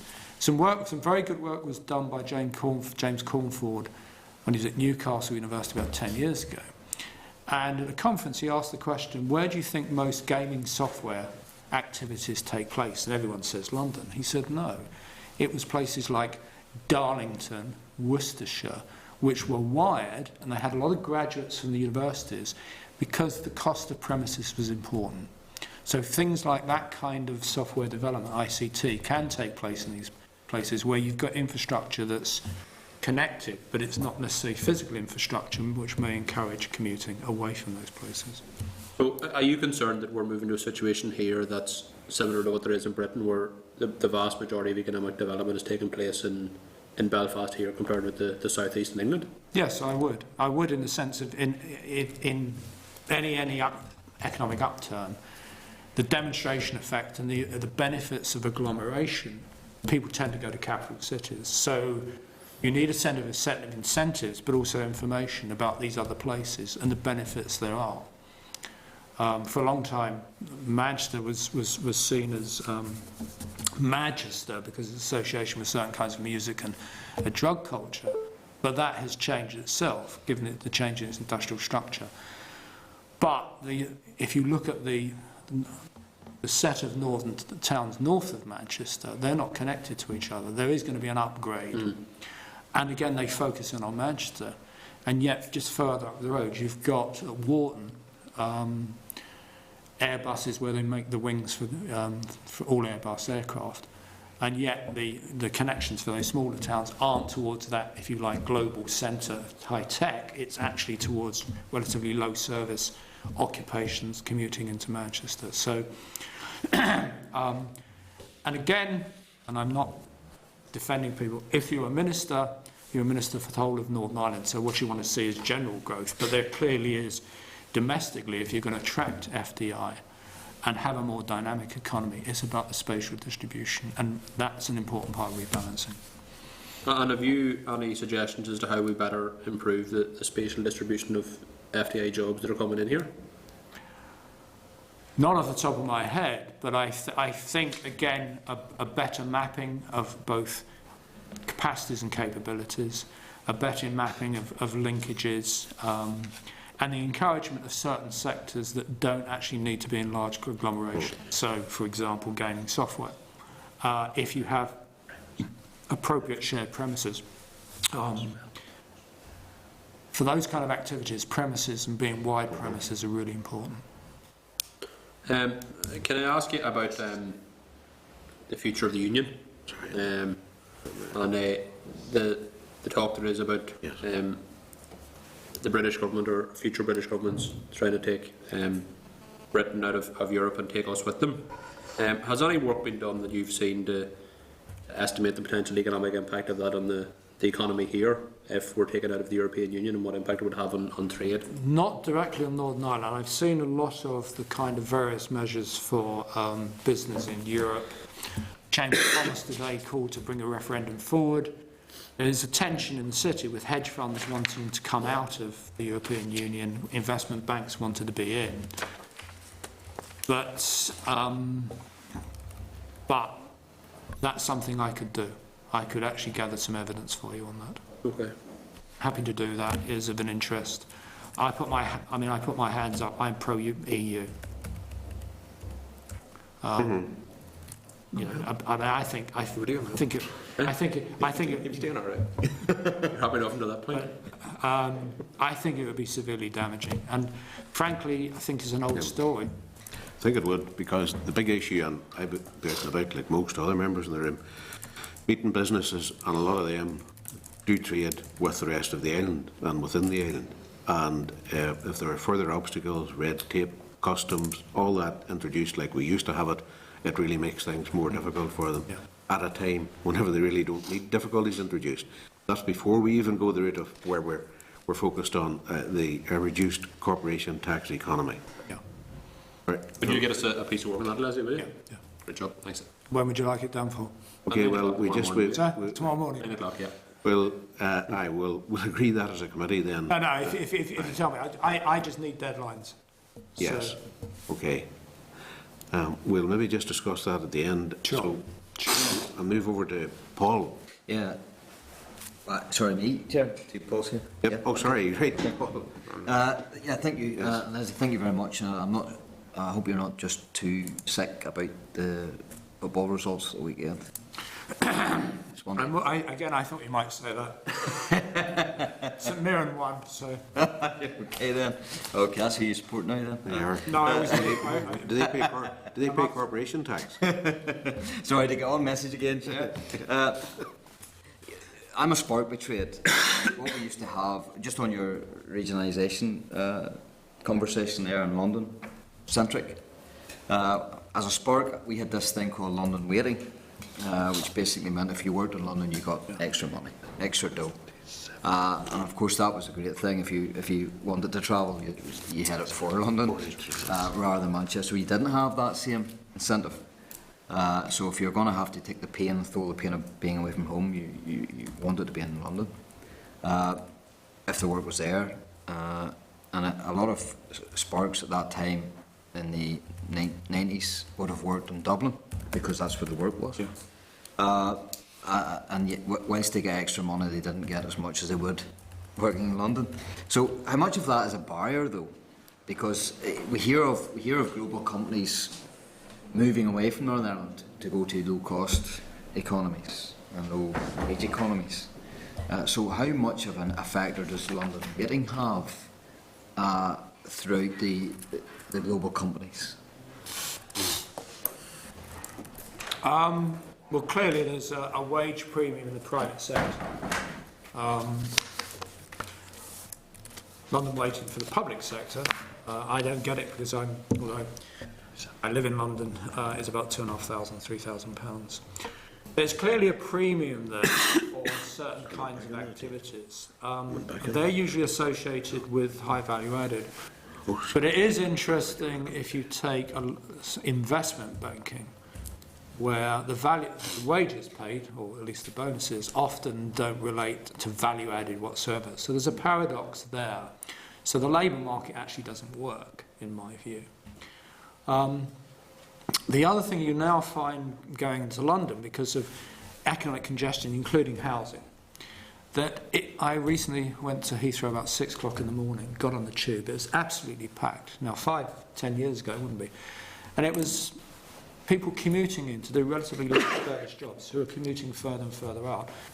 So when people talk about cuts in real wages, transport costs are clearly cuts in real wages. And you might also, in certain areas that were previously had mixed communities in terms of economic profile, tend to be much poorer. So things like footfall in those towns. So there's a paradox there. But I think London is economically congested. But but going back to your point about low-cost locations, that is starting to change. You're starting to see a lot of reshoring of activities back from a lot of the emerging economies. For example, I'll give you 2 examples. One is Alcoa, the big aluminium company, has moved a lot of its operations back from emerging. This is not mining itself, this is intermediate goods, by automation, capital investment, to feed high-end markets. And the point about global value chains, they both work both ways. So, for example, if Bombardier had a joint venture in China, you could get some reshoring of those activities back. Airbus have done it. So I think the point about global value chains is really important. And again, going back, if you looked at the evidence of the 1980s, the Ministry of Investment, so International Trade and Investment in Japan did a major study about locational decisions of Japanese firms in the EU. Labour costs were 6. It was access to market, quality of labour, innovation, etc., etc. The other issue I would argue sometimes about the agglomeration effects, you actually can lead to a reduction in labour productivity, but also what's called total factor productivity, which is the residue after capital and labour, which is process innovation. And there's a lot of kind of mindsets about large corporations and wealthy corporations in which process innovation, which is really important, is overlooked. There is a business cycle. We see a lot of really big firms that have crashed and burned over time. We thought we never would. So I've rambled a bit on that, but I've tried to come back. The Economic Advisory Group back in 2011, it's in the report, published a report, and a cut to 12.5% in the rate, and they said it would produce anticipated 58,000 jobs by 2030, and increase employment by 58,000.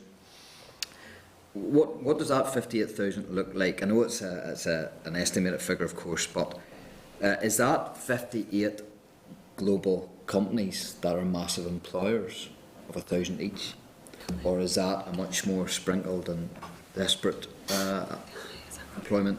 I think a lot of it will be non-tradable services that will stimulate that. I think the problem about FDI is, particularly in the targeted sectors like Matrix, it's about, and this is why I said in the paper, look at employment effects and look at income investment effects. I think the targeted of Matrix is good because that will be about investment and income flows associated with that, stimulating innovation, of which will create a larger economy, from which a number of activities grow. So domestic supply chains, logistics is really important. People caricature Milton Keynes. Milton Keynes is actually a global centre for logistics. And if you actually look at the software companies, that's global software companies serving those logistics. It's not just big sheds and lorry drivers. The other interesting could be, you never know, but gold's been found in Northern Ireland. At the moment, commodity markets have dived a bit, quite considerably from their boom. But certain things like that will attract. I mean, there's 2 companies already listed on AIM. And it seems to me that, again, some part of this is not just forecasting forward from corporation tax. I did mention about a national investment bank or a regional version of that. You don't have a stock exchange here, but you could, through Northern Ireland, Invest, take some kind of, through sort of intermediary, perhaps private-public bodies, take some stake in those kind of activities, which may be beneficial. I mean, obviously there's risk, obviously there's public sector rules about the block grant. But it seems to me you have to be kind of forward-looking and look at those linkages. And again, I will try and come up, because I like diagrams, as I said, I start my career in structural engineering, but I'll try and make something of those linkages. But my view is it's better, as long as you have a living wage, a minimum wage, a living wage, if you stimulate those services, you stimulate skills, you stimulate possibly vocational education as well. So it's in the round you could see growth of employment, but it might not be very high value in employment in the first stage, but it would depend on your strategy. Chair, obviously it's not a silver bullet. Obviously it's a massive tool in a toolkit.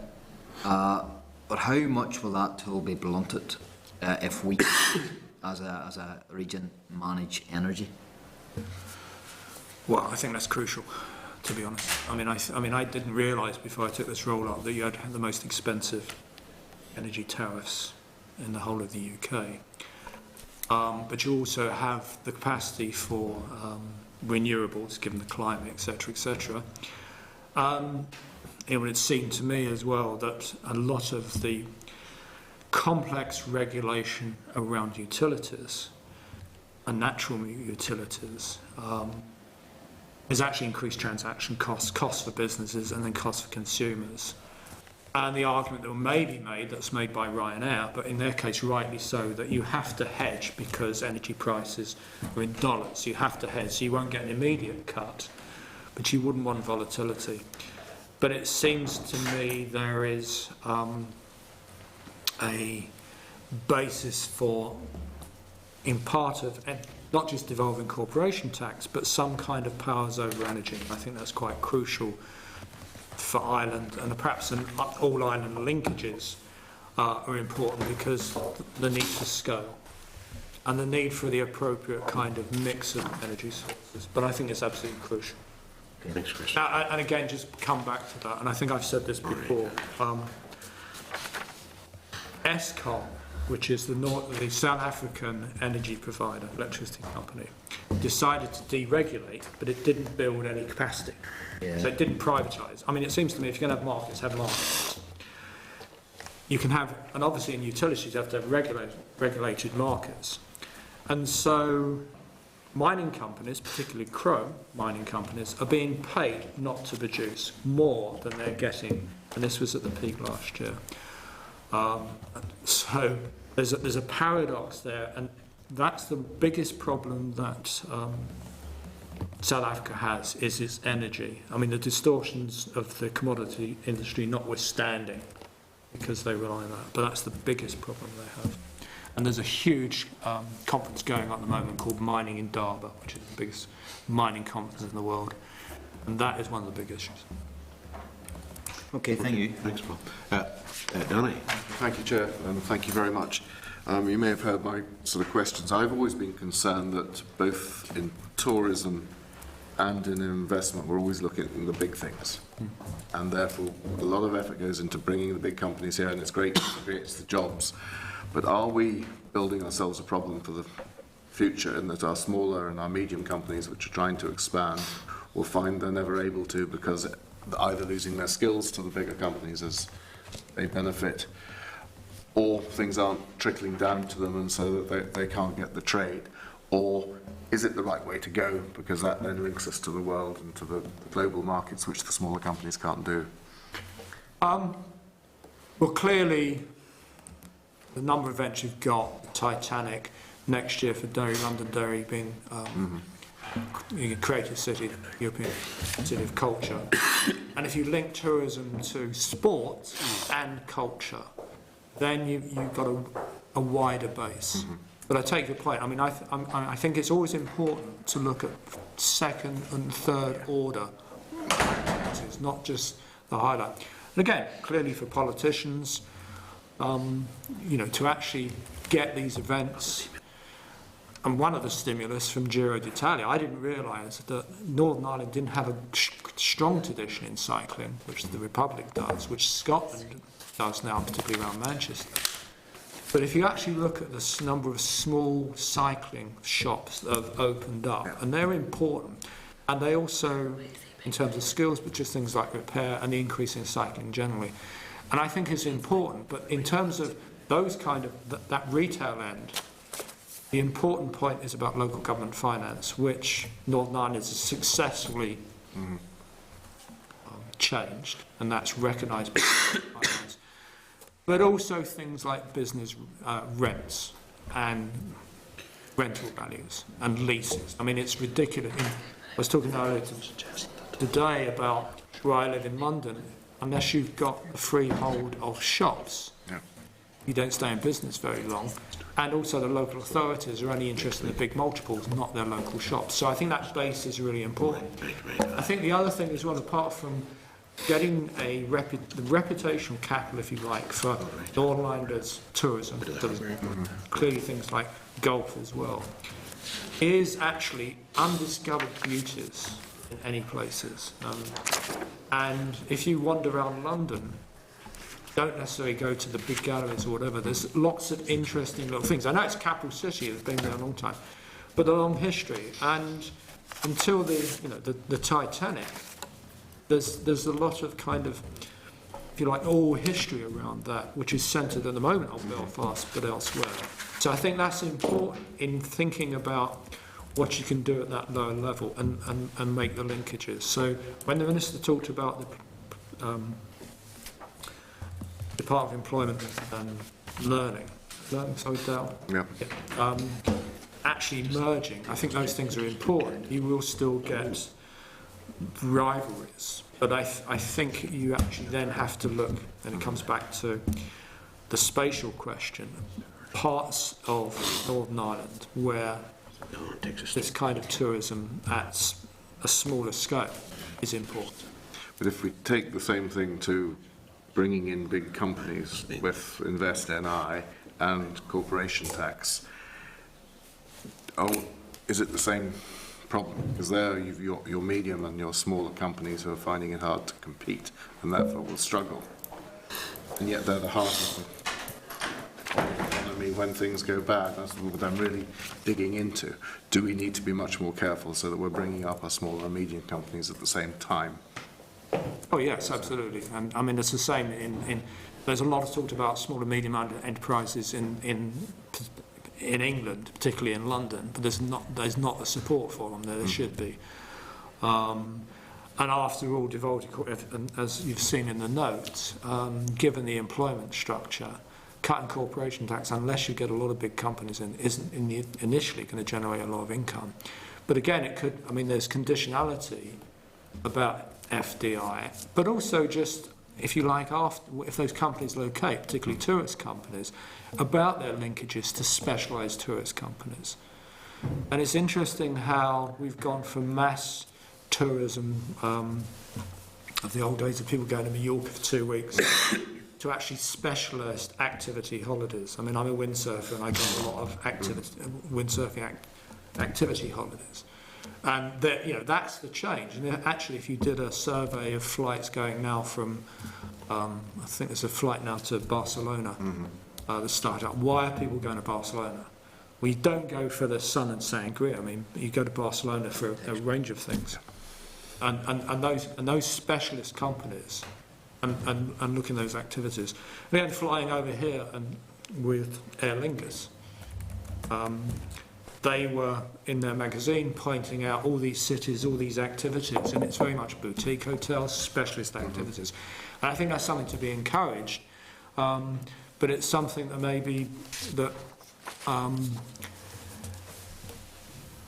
a campaign around that would be useful. Glasgow's Mile was better, did have an impact.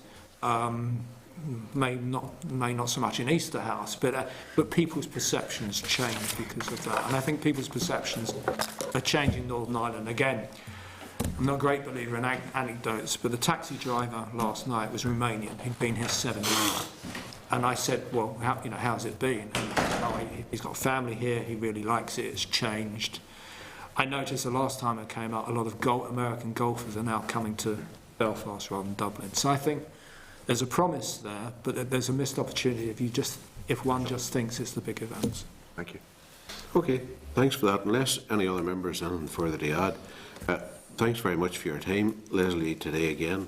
And the issues that were raised by Phil, I think maybe there was general consensus around the room that we could have something. So just chatting briefly with Jim there, 23rd? 23rd March. Would be a suitable date for that. Okay. Okay. Thank you. Thanks very much indeed. Okay, members, then we move on to agenda item number 6, which was matters raising. This is from page 54 onwards. Okay. Now, if you read with pages 55 to 57, and just 3 items in the index with marked for members to discuss are the DARD response to the committee's queries on the Agri-Food Strategy Board. Okay. The DARD response to the committee's queries on credit unions, and the DARD response to the committee's queries on broadband improvement scheme. Ken Lahana, what's that? Brian Phil. Page 55. 55 onwards. First one is to note the Agri-Food Strategy. Unless members have anything particular to raise around them or about them. Okay, just read then, we note that. And the DARD response and the committee's queries on credit unions, some detailed stuff in there from Tommy O'Reilly, Chief Executive at the Social Security Agency, which gives us some inclination. We had asked for details around the pilot projects on the credit unions and what support could be available to those. So that's all included for members. Unless anyone has anything particular to add or request around that. Yes, Phil? Just in terms of the Agri-Food Strategy Board, have you any indication as to when we expect to hold the first joint meeting with the Agriculture Committee to look at some of the issues around the work of the Agri-Food Strategy Board? Because there are some issues in here about appointments to board and the primary teachers want they want represented on the board, and there are some concerns that the chair of the board is more reflective of one sector within the agri-food process, and they would like to see their sector being represented on the board. I'm not sure whether we can get into the appointments process, but to answer your question, William Irwin and myself had met, what was it, about a month or so ago there, and we had agreed, I think by the time this would get all embedded and the strategy would develop itself, we were suggesting sometime around June, wasn't it, Jim? Unless my recollection is wrong. May time, May, June time. Between Easter and summer, Aye. Before we would go into recess, so... Well, the only thing is, Patsy, the term of office of the board is ending this month. Yes. And the 2 ministers are going to make a decision on future appointments and how that works. So it might be useful if we could try and feed into that deliberation in some way, not get into the detail of individual appointments, but about how the appointments process works. Well, that's true. We did agree today to ask the Minister, the opportunity would be there to ask the Minister, but nobody did. So what we can do is we can maybe reflect by way of written detail to the Minister the concerns that these people have. Would that do? Well, I think it'd be I don't know what the views of other members are, but I would be keen to see primary producers represented on the board in terms of setting a strategy for the future of the agri-food sector. The producers should be represented on the board. Yes, insofar as and I'd like to see some way that could be. insofar as is humanly possible within the normal appointment process. Yeah. Well, they're having a free-for-all appointments process at the minute that it's, I think it's a chair and 8 people, and nobody's there to represent an individual sector. But the reality seems to be that every sector is represented apart from the primary producer. So maybe they could explore the possibility of having appointees from within individual sectors as well, as opposed to just... Right. If it isn't too late for that, well, we can raise that. Members agreed we raise that with the department. Great, yeah. Agreed, yeah. Okay, thank you. Now, if members are content then with the suggested actions remaining items, okay. And then, just to remind members that last week's meeting we had discussed the Insolvency Amendment Bill and had received no briefing from departmental officials. Now, as made aware earlier, the department since advised that there are further amendments required to the bill, and DETI officials are awaiting details from GB colleagues and will then seek the Minister's agreement to detailed proposals. But members, just that's by way of information for members noting. Now, as we discussed earlier, agenda item number 8, the inquiry into economic growth and job creation in a reduced tax environment. I think most people were here for that chat we had earlier. On this, Jim, included in the papers is the clerk's brief about the Stuttgart visit. That's at page 80. Memo from the Office of the Northern Ireland Executive in Brussels, 82, presentation to the Baden-Württemberg and Stuttgart. How's that, Phil? Too bad, That's good, yeah. Stuttgart region by the Department of Employment and Learning. I'm probably wrong anyway, but it's the Stuttgart region presentation to the Office of the Executive in Brussels and additional economic facts and figures on Stuttgart. Now, can we, just in relation to that, Jim, is there anything further you want to highlight from your briefing document about Stuttgart? Well, Chair, just from discussions and communications with the people in Stuttgart, it's a major cluster for the automotive industry, and they say that out of that have grown industries in components, packaging, design, spares and advertising. It has a population of 2.9 million and a GDP of around 3 times that of Northern Ireland. They consider themselves an excellent example of economic growth and development with a fully integrated approach, including infrastructure, education and training, innovation and R&D, spatial planning and sustainable economic development. And they say that there is a real partnership between elected representatives working cross-party, businesses, civil servants, trade unions, and they don't provide state aid. Right. It's interesting. If the committee agrees in principle to the visit, maybe suggest that focusing on how Stuttgart has worked to develop and promote itself as a region, how this integrated approach works in practice, including the process of integrating government policy in an environment of competing priorities, barriers and pitfalls at federal level that would impact on the region, and lessons for Northern Ireland from the Stuttgart region. Okay. And if you want suggestions for meetings, there's the Stuttgart Region Economic Development Corporation, business representatives and business representative organisations, including representatives from SMEs and micro businesses. We can maybe might consider appropriate. Representatives from the Competence and Innovation Centre initiative that they have there, that's highlighted in the briefing, along with trade unions, policy makers and relevant elected representatives.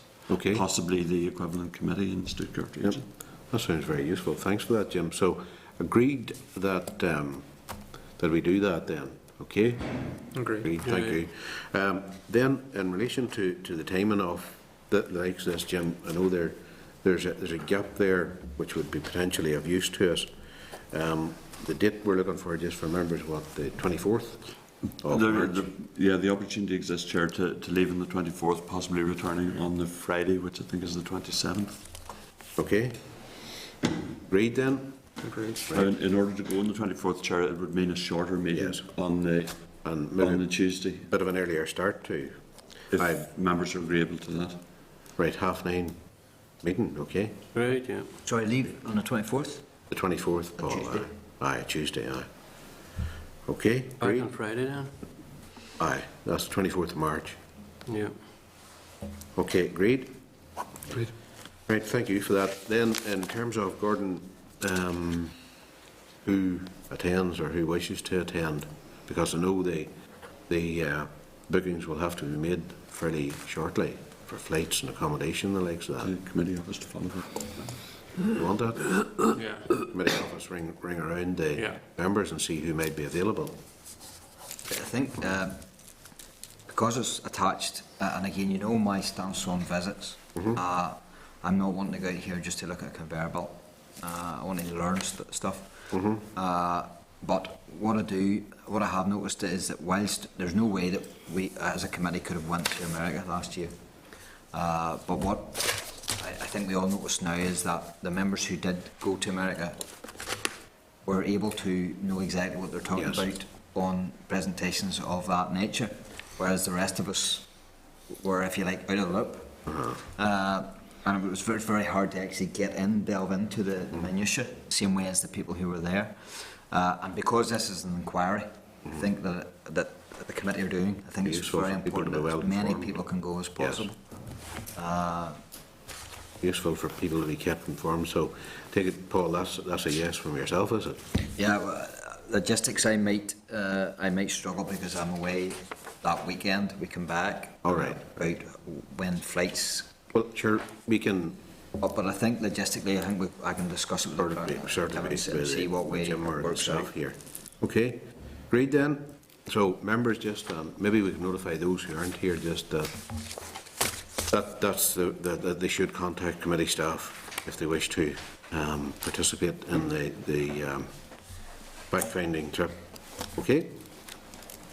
That's grand. Now, we also have a memo from the Committee for Agriculture and Rural Development in regard to our inquiry into growing the economy and creating jobs. That's at page 151.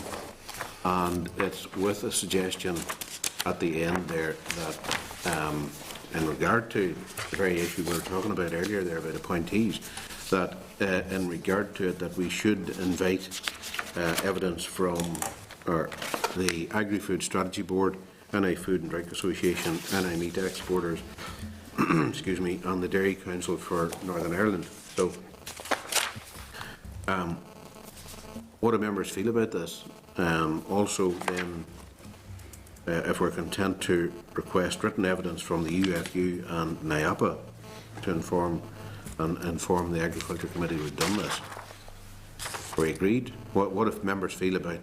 I know it's widening the broad field of people who may contribute to us, but certainly I think the Agri-Food Strategy Board would need to have an input into this, given the importance of that sector. Now, the others, if you like, are all part of that strategy, but what do members feel? Invite the Agri-Food Strategy Board and invite written evidence from the three others there that they mentioned. Yeah, I think Can it be also appropriate to invite those three to disseminate the survey to their membership? Yes, good idea. Along with written evidence from the Farmers Union and NIAPA. Agreed? Great, yeah. Right, thank you. Then just further to a meeting which Jim and myself had with Alistair Hamilton to discuss the best way forward for the committee to obtain information on determinants of foreign direct investment in regions where InvestNI has a presence. He suggested to us, rather than using a survey which may not, in his view, provide the results that the committee is seeking, an alternative approach would be to look at resources that exist for obtaining this information from existing data sources. So, if members are content with that approach, and on that basis that we commission some assembly research to undertake what I'll describe as a study into the provision and perception of key FDI presume that's determinants, as identified by the SETI Jobs and Growth Inquiry Survey in target FDI markets. His concerns were a bit that if we send that survey out to people who have no idea what even the city committee is. No idea what we're about. They would just either ignore it or maybe would find it a wee bit, is this sending out a message that we may or may not adopt corporation tax, and therefore may send out an uncertain message to people rather than aye. He felt that there was just a better way of doing it. So are members content that we commission the Assembly research around that? Okay, agreed. Agenda item number 9, consultation on the proposals on the alignment of health and safety regulations within the EU Direct Acting Classification, Labelling and Packaging Regulations. The consultation documents, page 154, and the annexes of the consultation papers are available from the committee office. So, unless members have any queries around this, are they content to receive a summary of responses following consultation? Great. Agenda item number 10 is a written briefing from NERTA, the Policy Priorities for Local Economic Development Report, and that's at page 226. Unless members have any questions, if they're content to note. Agreed. Agenda item number 11 is a written briefing from DETI, the response to committee pre-legislative scrutiny of the Credit Unions and Industrial and Provenance Societies Bill. We have a response from the department to the committee, and just to advise members that as the document is considered policy under development, it may not be considered disclosable under freedom of information. So if members are content for the committee office to liaise with the department and to forward the appropriate information to the Irish League of Credit Unions and the Ulster Federation of Credit Unions for comment. Agreed? Then agenda item number 12 is a written briefing from the OFM-DFM Committee on European Commission Work Programme 2015. So we have correspondence from them at page 250 there, and with that's the Assembly research paper on European Commission Work Programme. That's at page 252. Okay, so if members are content for the committee office to draft a response for committee's consideration at next week's meeting. Agreed? Great. Okay. Under correspondence, we have their untabled item which you've just received. That's the it's just come in. This is by the Indian High Commissioner on the 17th of February. If members are available to have lunch with Mr. Mathai, who's the Indian High Commissioner, Mr. Ranjan Mathai, on Tuesday the 17th in the members' dining room, will be accompanied by Lord Rana. And we're aware of the importance of the Indian economy as well. So anyone interested in that, maybe they could inform the committee office unless somebody's available and knows that they're available at this present moment in time. Okay, I'm going to have to do that. Paul, do you want to attend that? Yeah, I should be fit. Aye, no, just so you indicate in there. Whoever knows now, maybe they could let us know, or if not, just... Yeah, should be okay. Right, the two Pauls, and Martin, did I see you nodding there too? Yeah, I hope to be there too. Right, okay. Please, yeah. Gordon and Danny? I can't help. Gordon and Danny? No, I don't think so. No? Okay. Right, and I hopefully should be able to attend just as well, but I'll just mark that in my diary now. Okay, thank you. Then, just two items in the correspondence index on page 311, which are marked for members to discuss. The papers are from 312 onwards. The board business rates revaluation and draft schedule from the Committee of Finance and Personnel, and the budget bill and spring supplementary estimates from the Committee of Finance and Personnel. So if members are content with the suggested actions for the remaining issues, do they have anything to contribute around those two items? Discussion. Great. Jerry, I just bring up the one issue, the email from Rex Hora with regards to the energy storage system. I think, of course, this is something that we should be looking into, and yes, that specialism will adapt as we go along. Something that's very, very important, because what it will do is could take away the unreliability of wind energy if we're able to store it, which then means that they won't get the payment for switching off. Yes. Which would then bring the system price down and everything else, so this is something that could help. But again, have you any suggestions for what we do about this then? No, I think we simply keep an eye on it, and see just what happens. Keep it in our minds, because with everything here, it could come with a cost as much as a savings. So, and where that balance lies then is something we'll need to assess. Happy enough to note then with a watch and brief, Jess? Yeah, I think so. Okay, thanks. Any other business? Anybody got any other business? No? And that concludes our meeting. Thanks very much indeed. And the next committee meeting will take place Tuesday the 17th, room 29 at 10 o'clock. Okay, thank you. Committee Room 29. This is the Northern Ireland Assembly, Committee Room 29.